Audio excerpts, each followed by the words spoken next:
while I was looking into curvature math and looking into stuff like this, I came across an interesting word problem, which ironically enough absolutely nullifies the entire Ball Earth thesis. And it does so using their math. Check this out. All right. This is a website called mathcentral.Uregina.ca. I'm not sure if I pronounced that right, but whatever. Anyway, you see the URL here. So they're talking about how can I find the curvature per mile of the Earth's surface, and they give an answer right here. And they say after you do all the long form math, it ends up being 7.98 inches, or like we said, everybody's just kind of rounding it up to 8 inches per mile. All right, but then it says look at our response to Shirley to see what happens after the first mile. So you click on this, and there's an interesting question posed here at the top. There are two 6-foot men. What would the distance be between them before one could not be seen because of the curvature of the Earth? And this is apparently this person, Shirley, had a grandson who was stationed in Baghdad, Iraq, who was asking the question. And he goes to explain, it's 8 inches per mile, blah, blah, blah, but it's not, 6 feet is 72 inches. So 8 times 9 would be 72. So you might be thinking, well, it's 9 miles. The dude would have to be 9 miles away for a 6-foot person to be obscured at 8 inches per mile. Well, no, it's not a slant. It's a curved. It's a ball. So you can't just, multiply 8 times the miles. And when they go through all the Pythagorean theorem and blah, blah, blah, blah, blah, you end up with 3 miles as your answer. Okay. So at 3 miles now, and we'll go back to our chart here, assuming your eye level is at the ground, 3 miles, 6 foot is obscured. Now this is what's interesting. And I'll create a little animation here for you to be able to visualize what I'm thinking here. And I'll let you think this through with me. Okay, let's just imagine our world as a beach ball. All right, the lines of the ball clearly point out what so many in the Ball Earth camp are blatantly ignoring. A ball, by its very nature, demands that its surface immediately begins to curve downward and away from any point on it. So if we imagine Poser James here, I'm using a software called Poser, let's call him PJ for short. If we imagine him standing on the beach ball, the problem becomes immediately apparent. Okay, he's standing on a ball. Immediately the ball is curving downward and away from his feet in all directions. That's what a ball does. And it doesn't matter how big the person is, nor does it matter how big the ball is. But let's go ahead and shrink PJ and enlarge the ball for the sake of example here. Now, notice the lines are still curving downward and away in all directions, even though he's getting smaller and the ball is getting bigger. This never changes with scale. Okay, now let's zoom into tiny PJ on the massive ball here and consider the curvature word problem that was brought up by this individual serving in Iraq. If PJ was 6 feet tall and he had a clone, who's also 6 feet tall, right, who walked 1 mile away from him, the ground his clone would be standing on would be 8 inches lower than the ground that he was standing on, right? Again, the curvature math is 8 inches per mile squared. So the first mile, 1 times 1 is 1 times 8 is 8 inches. So the ground from point A to point B is going to be 8 inches below point A. All right, you with me so far? Now, if the clone had a clone who walked another mile away, that clone's ground would be 32 inches below PJ's ground. Why? Because it's 8 inches per mile squared. 2 miles, okay, 2 times 2 is 4 times 8 is 32. So the ground that clone number 2 is standing on is 32, almost 3 feet below the ground that PJ is standing on. And if we had yet another clone who was to walk 1 more mile, his ground would be 72 inches or 6 feet below PJ's. Thus, the top of clone number 3's head would be even with the bottom of PJ's feet. I know for some of you the gerbil just jumped off the wheel, so let's look at it again. This time we'll check it out from a different angle. Again, PJ's clone walks 1 mile away. The top of his head would be 8 inches lower than PJ's. Another clone walks an additional mile, and the top of his head is then 32 inches below PJ's. The third clone walks 1 more mile, and at just 3 miles away from PJ, The ground clone number 3 is standing on is 6 feet below PJ's. Thus the top of clone number 3's head is going to be even with the bottom of PJ's feet. Now, I'm not trying to see whether or not the person can see the other person. What I'm trying to show you is the issue of the ground level. The ground level is the issue that I'm focused on with this example.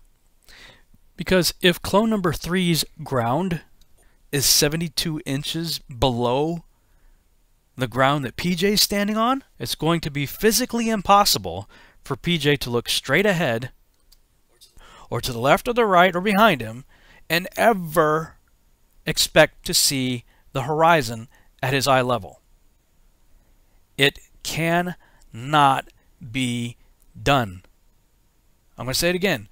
If you're just looking straight ahead, there is no way the horizon could ever be at your eye level. When the ground you're standing on is immediately beginning to recede away from you in every direction, you're standing on a point on a ball, supposedly. The ground you're standing on immediately begins to recede away in every direction 8 inches per mile squared. Now, I understand we're not on a perfect beach ball, but you actually compound the problem if you start using the argument, well, there are, peaks and valleys and hills and mountains and plateaus and canyons and blah, blah, blah. All you're doing is pushing the problem further out, and eventually you, the ball earther who uses this argument, are the one who's in danger of falling off the edge of something, because you can extend that out only so far, and then you're going to have to correct the terrain back to that 8 inches per mile squared so that you can have your 25,000 mile circumference ball. Or pair if you choose to go by Neil deGrasse Tyson. But for this math to be true, and it has to be in order to maintain a 25,000 mile circumference, no person could ever look straight ahead and expect to see the horizon at his eye level. But still, this is what we have to put up with. The most important thing to understand is that the horizon is flat. That's right.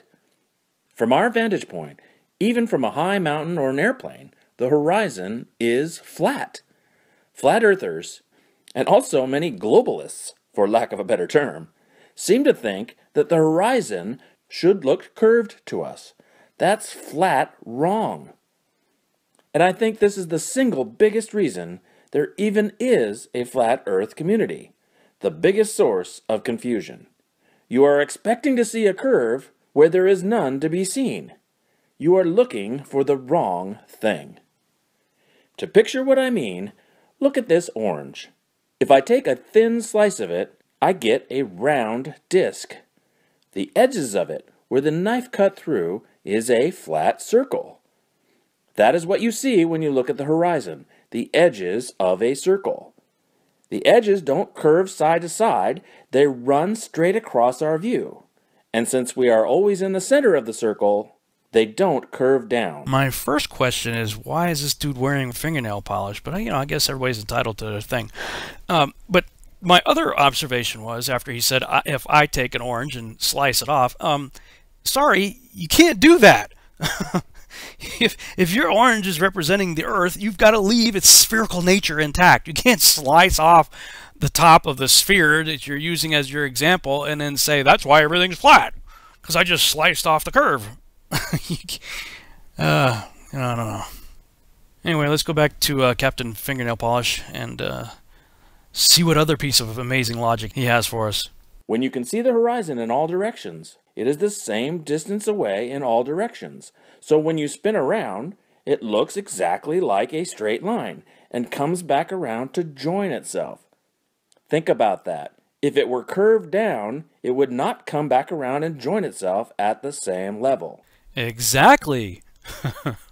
If it were curved, it would be dropping off 8 inches per mile squared from every point upon which you are standing. That is inescapable ball earth math. Wow. But, okay, to be fair, I do understand what Captain Fingernail Polish is saying here. This is a typical argument that I've heard lots of times, actually. Ball earthers will claim that just like the blue circle at the top of the beach ball here, that's the visible horizon. So from whatever point you're standing on, and you're looking out toward the horizon, in 360 degrees, that line is going to be the same. It's always going to be right there. But as I'm showing you, That only works if you're looking down. I don't care how big the ball is. I don't care how big you are. I don't care how small you are compared to the ball. If you're standing on the ball, the point at which you are standing, from that point outward, is receding downward at an exponential rate. Downward.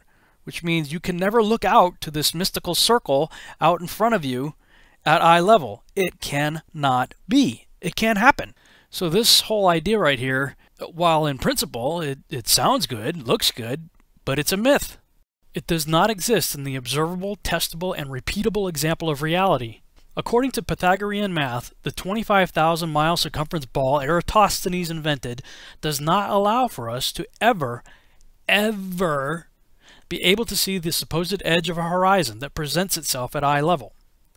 Yet whether we're on the ground or flying up to 37,000 feet in an airplane or sending up a weather balloon to over 100,000 feet, there's that totally flat horizon straight ahead at our eye level. Always. That's simply not possible if it's receding downward and away from us at a rate of 8 inches per mile squared, which is what it must do. But once again, in reality, we don't see this. Therefore, this whole idea that's depicted here and that was depicted with the slicing of the orange, that whole idea is a myth. It doesn't exist in reality unless you're looking downward, which I don't know about you, but I don't go around in my everyday life looking at the ground. I stand straight up and I look straight out, and there's the horizon at my eye level. Not possible with Pythagorean math on Eratosthenes' ball. And speaking of myths, people who think ships are disappearing over the curve in less than 10 miles distance, it's got to work both ways. I mean, if we're on a ball, then when the ship is going away from you on the, let's say, the z-axis, going, from you to a point away from you, and it's rolling over the ball in less than 10 miles, then you should have the exact same effect looking left to right on the x-axis.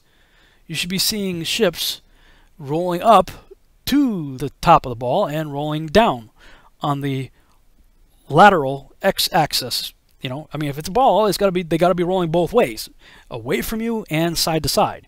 We never see that though. You can go to the beach and do a panoramic shot and put a parallel line over it, and from end to end, and this is a lot more than just 5 miles, there's no perceived curvature here. None. Flat as a pancake. In fact, these are some pictures I took on the beach at Malibu, California. And I went from there way up into the mountains above Pepperdine University and looked out. And I mean, easily there's got to be probably close to 100 miles left to right. The distance on the horizon there, it's got to be, quite a bit there. Put a parallel line over it, flat.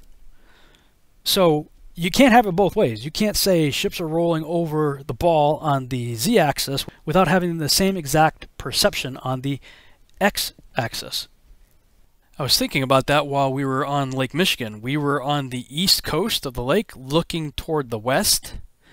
And so if you're standing on the east coast looking toward the west and you claim that ships are disappearing in 3, 4, 5, 10 miles, whatever distance, then people who are standing on the southern coastline would make the same claim. If they're on the south looking toward the north, they would say the same thing. Well, I see ships disappearing in 3, 4, 5, 6, 7, 8, 9, 10 miles away. So if the person standing on the south coast looking north is claiming that ships are disappearing, and the person standing on the east coast looking west is saying the same thing, then both people have to observe the alleged curvature that the other person is claiming their ships are going over.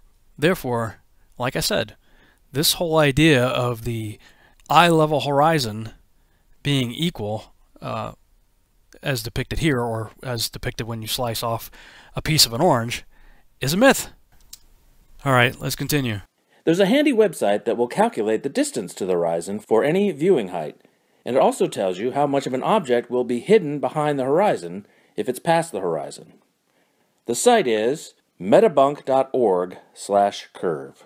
So I went there, and this is the calculator that's there, and you can run all the same calculations that I showed you in the other websites. It works very much the same way. But this is what's interesting to me. Let's look at this graphic right here on the bottom. See, they always got this thing in the middle between the observer and the target, and it's called the bulge. And they'll have you believe that everything you're looking at is on the other side of a big hump, a big bulge. You're always going to have to walk uphill first and then walk downhill to get to wherever you're going. In all of these examples, it's always this way. Okay, they got this target, over here, and the observer over here, and this big bulge in the middle. And that's what all these ballers would have you believe, is that everything you're looking at is on the other side of a big bulge you're going to have to walk or drive or swim or take a boat or fly over to get to. And somebody else has done videos on how big that bulge would be if you're flying from like Los Angeles to Hawaii. I mean, it gets quite absurd when you start putting it into these terms. But let me just simplify all of this for you and bring PJ back into the picture. Now he's standing on top of the ball, right? But I'm going to slide him over to the observation point here. Now I'm keeping him perpendicular to the ground. Now, do you see the problem? The only way he could be looking toward the top of the bulge is if he's tilting his head down. He'd have to be looking down. He couldn't be standing straight up, looking straight out. The only way he's going to see the curve is if he's looking down. Let's keep PJ looking straight ahead, and I'm going to slide him down so that his eyeball essentially ends up on the ground, looking straight out, and you're going to see the problem here. Look, at ground level, if his eyeball is on the ground and he's looking straight out, the ground is beginning to immediately curve downward. There's no bulge. There's no bulge. Balls, it don't work that way.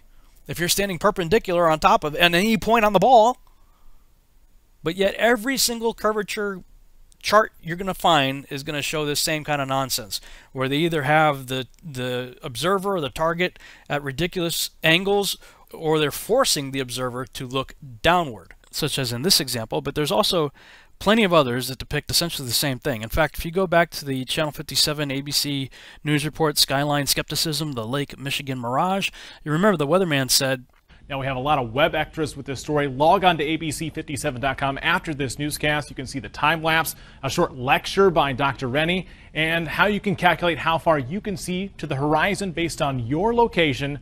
Reporting live, I'm Chief Meteorologist Tom Coombs. So let's check that out.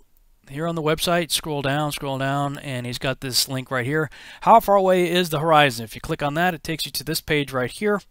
From Discover magazine, I guess. How far away is the horizon from Bad Astronomy? That's properly labeled, I think. Bad Astronomy. It could also be Bad Geometry. So they've got this picture right here, to help you figure out the Earth's curvature. You got your little man here, in this case standing perpendicular to the ground, but he's looking down. He's not looking straight out. He's looking down. They always depict it that way. In fact, if we go to this other one here, Earth Curve Calculator, a lot of people like to use this one. This is the way it looks today. But I'm going to tell you that's not the way it has always looked. They've got the H0 or the observer here and the target perpendicular with the ground. But this is a recent change to the website. This is the way they used to depict it. They used to have H0 and H1 straight up and down, instead of perpendicular with the green line representing the globe. Here's a meme I created back on January 16th, and I posted it on Facebook. You see the problem here? Look at this graphic. Look at the way they have H0 and H1. See the angles? See the problem? That would mean that the person on H1 and the target are leaning inward, which means they're not standing perpendicular to the ground. They're leaning inward. I posted this meme on Facebook, and as I was making this video and getting ready to use this example right here, guess what? Okay, I posted this January 16th, and here it is February 2nd, and I go to this website and it's changed. So just to prove that they did this, somebody must have showed them the meme or saw something that either myself or somebody else was pointing out to mock this graphic. So they changed it. And here's the proof. You go back to the Wayback Machine, go back to October of last year, and what do you know? There's the original one. That was just, a few months ago that they changed, because they know that we're on to their game here. They know that what they're putting out is crap, but at least they're consistent. They're doing the same thing everybody else is doing. So let's go back to this other one from Metabunk. Now I'm going to enlarge this graphic and orient it so that PJ is standing straight up and down again, and lower him so that he's within the observer square. Now, this is what they're saying. This is the observer looking toward the horizon. But unlike their example here, where they're forcing the observer to look downward toward the horizon, my observer is in their little square looking straight out. And from the feet of my observer, the ground is curving downward, just like it would do in real life if we're standing on a ball. For those of you who are interested in doing so, here's a simple test, and it doesn't require that you be a Freemason, a Luciferian, a Nazi, an occultist, or an atheist. You don't even need to have a college education or a lot of money. What you need to do is get a long pole that would facilitate putting something up to your eye level. In this case, I've got like a 4x4 with a plank of wood on top of it. Make sure the vertical post is vertically level, and make sure the horizontal plate on top of it is also level.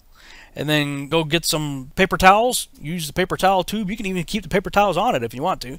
But if you have just an empty paper towel tube, you can set on, tape to the top of it, and then stand behind it such that your eyeball is looking right through it. And then just look straight ahead through this forced experiment right here that keeps everything looking straight. And I would suggest you do this at a beach somewhere, so you don't have to deal with the topography of the land. You're going to know that there aren't any peaks and valleys, mountains and canyons or whatever on the ocean. You're going to have a straight, flat horizon. And if you do this, you're going to see the horizon is going to be right there. It's going to be right. As you're looking through that tiny little field of view, through that paper towel tube, you're going to see the horizon is going to be at eye level. And yet we've just shown you that that is physically impossible. That cannot happen. The ground has to be dropping away from you, receding downward in every direction from the point at which you're standing. That's the way it works on a ball. That's the way the ball earth math works. According to Pythagoras and according to the spherical model invented by Eratosthenes, who calculated our circumference to within about 5% of its currently accepted circumference of 25,000 miles by looking at the sun in a well and the shadow of a phallic symbol. So as you can see, this produces an extremely interesting problem for the ballers. And frankly, it means that Pythagoras and Eratosthenes just handed a trump card to the flat earthers. And pardon the pun, but there's simply no way around this problem. Indeed, if the squares of a chessboard are 1 mile across, all it takes is 3 moves for any flat earther to quickly put a ball earther into checkmate.